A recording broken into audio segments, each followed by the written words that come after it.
anu kuna de waxaan ka shaqaynaynaa waa siyaasadaho waxa dadka ka dhaxay inaan on qoday loola dhow yihiin aan u riixno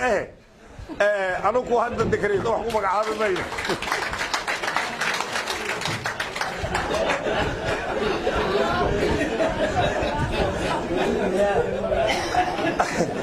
anagana waxaan oo ma dhacaydo inaan waxa aan shib ka dhaxna ma dhacayso laakiin cadaalad darro muuqata oo qayaxan oo qabiilka oo dharla oo qabiilka la dhaxgala oo jidka la dhaxrugo oo dadka banaanka jooga gara karaan ma ka shaqaynayna anaga taas ma ka shaqaynayna laakiin kursi kasta oo qabiil leeyahay oo musharaxiin badan u socoto qof aan la rabnaa ogaada qof aan la rabnaa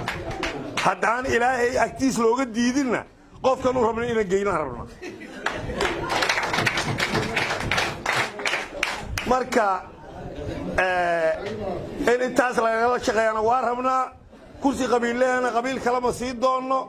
waxaan oon qabiilkaana kursiga siinaynaa meel kale ma gey doono yaan lala dhihin marka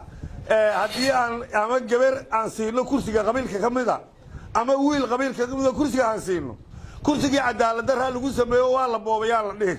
kursi la boobay waxa la yiraahdaa kursi qabiil lahayo qabiil kale la sii taas ma dhacayso ana hadii balaqada inay dhacay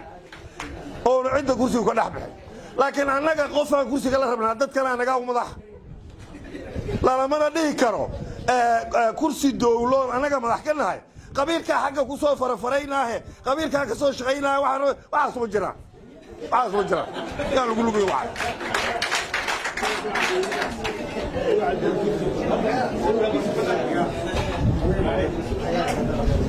doorashadaas marka annagoo gacmaha is haysana